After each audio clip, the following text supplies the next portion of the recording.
મોસમ વિભાગની મોટી આગાહી.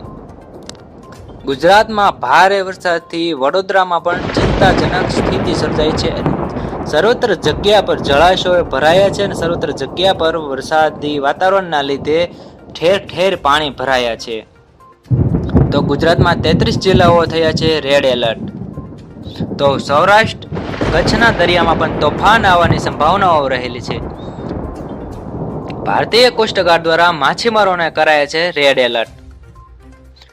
દક્ષિણ રાજસ્થાન અને ઉત્તર ગુજરાત નજીક રચાયેલ ડીપ ડિપ્રેશન એટલે કે તારીખ 28-29 ઓગસ્ટની આસપાસ પશ્ચિમ અને દક્ષિણ તરફ આગળ વધવાની સાથે સૌરાષ્ટ્ર અને કચ્છના દરિયાકાંઠે ઉત્તર પૂર્વ અરબી સમુદ્રમાં ઉભરી આવેલી આગાહી અન્વયે ભારતીય કોસ્ટગાર્ડ દ્વારા દરિયામાં માછીમારોને એરક્રાફ્ટ, જહાજ અને રડાર સ્ટેશનથી માછીમારોને સુરક્ષિત સ્થળે ખસી જવા માટે સૂચના અપાઈ છે અને દરિયામાં ભારે પવનના લીધે તોફાન આવવાની પણ સંભાવનાઓ રહેલી છે, જેથી ખેડૂત મિત્રોને સાગર ખેડૂત મિત્રોને દરિયો ના ખેડવા સલાહ અપાઈ છે.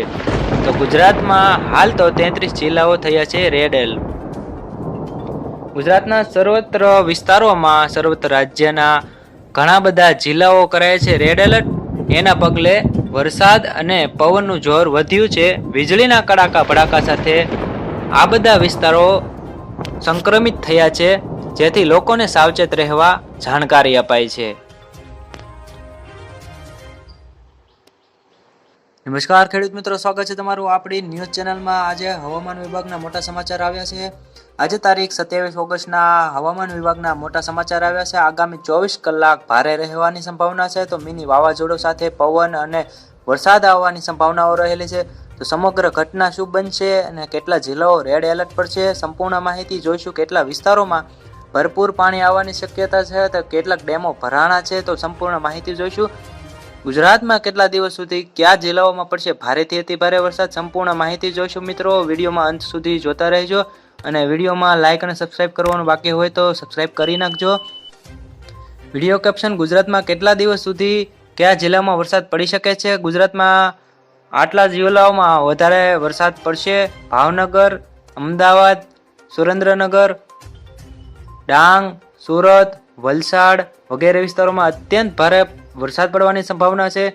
તો ગુજરાત તરફ આવી રહેલી બંગાળની ખાડીની સિસ્ટમ હવે વધુ મજબૂત થવાના કારણે રાજ્યમાં હજી પણ આવતી 30 તારીખ સુધી વરસાદનું જોર વધશે તેવી શક્યતાઓ દેખાઈ રહેલ છે. હવામાન નિષ્ણાત અંબાલાલ પટેલ અને પરેશ ગોસ્વામી દ્વારા પણ માહિતી આપવામાં આવેલી છે કે ગુજરાતમાં હાલ તો 33 જિલ્લાઓ રેડ એલર્ટમાં જાહેર કરાયા છે. તો સાગર ખેડૂને દરિયો ના ખેડવા પણ જાહેરાત કરાઈ છે. હાલ પૂર્વ રાજસ્થાન અને મધ્યપ્રદેશ પર રહેલી આ સિસ્ટમ 26 ઓગસ્ટના રોજ ગુજરાત તરફ આવે છે. એના લીધે અત્યારે તારીખ 27 થઈ છે. તો 27 તારીખમાં આ સિસ્ટમ ગુજરાત પર પહોંચી ચૂકી છે, જેના લીધે ગુજરાતમાં 33 જિલ્લાઓને રેડ એલર્ટ કરાયા છે. ત્યાંથી દરેક જિલ્લાઓમાં ધોધમાર વરસાદ પડવાની પૂરેપૂરી સંભાવનાઓ રહેલી છે. હાલ આ સિસ્ટમના કારણે જોરદાર પવન પણ ફૂંકાવાની સંભાવનાઓ છે અને હાલ ઘણા બધા જિલ્લાઓમાં ભારે પવન સાથે વરસાદ વરસી રહ્યો છે અને દરિયામાં પણ મિની વાવાઝોડું આવવાની સંભાવનાઓ છે. આ સિસ્ટમ ગુજરાત પર આવીને ડીપ ડિપ્રેશનમાં ફેરવાઈ ગઈ છે, જેના કારણે રાજ્યમાં ગાજવીજ સાથે અને ભારે પવનની ગતિ વધી છે અને ઘણા બધા વિસ્તારોમાં જેમ કે દક્ષિણ ગુજરાત, મધ્ય ગુજરાત અને ઉત્તર ગુજરાતના કેટલાક વિસ્તારોમાં, સૌરાષ્ટ્રમાં પણ ભારે વરસાદ પડવાનો અને પવન સાથે વરસાદ પડવાની સંભાવનાઓ રહેલી છે, જેના કારણે દક્ષિણ ગુજરાતના કેટલાક વિસ્તારોમાં પૂર જેવી સ્થિતિ સર્જાઈ પણ છે અને નર્મદા ડેમમાં પણ જળસપાટી વધી છે અને વડોદરામાં વિશ્વામિત્રી નદીમાં પણ જોરદાર પાણી આવ્યું છે. તો મોરબીમાં મચ્છુ 2 ડેમમાં પણ જોરદાર પાણી ભરાયા છે.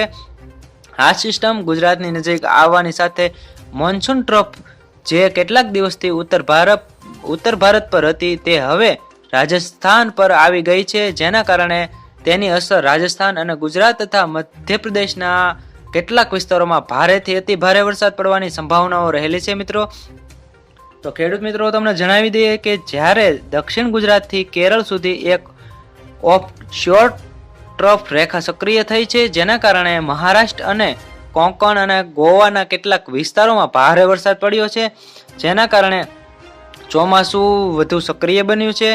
તો હજુ પણ આગામી દિવસોમાં એટલે કે તારીખો નક્કી કરવામાં આવે છે. હવામાન વિભાગ અને અંબાલાલ પટેલ દ્વારા તારીખો નક્કી કરવામાં આવે છે કે તારીખ 27, 28, 29 અને તારીખ 30 સુધી ભારેથી ભારે અતિ ભારે વરસાદ પડવાની સંભાવનાઓ રહેલી છે અને પવનની ગતિ પણ જોરદાર શોરમાં હાલવાની છે.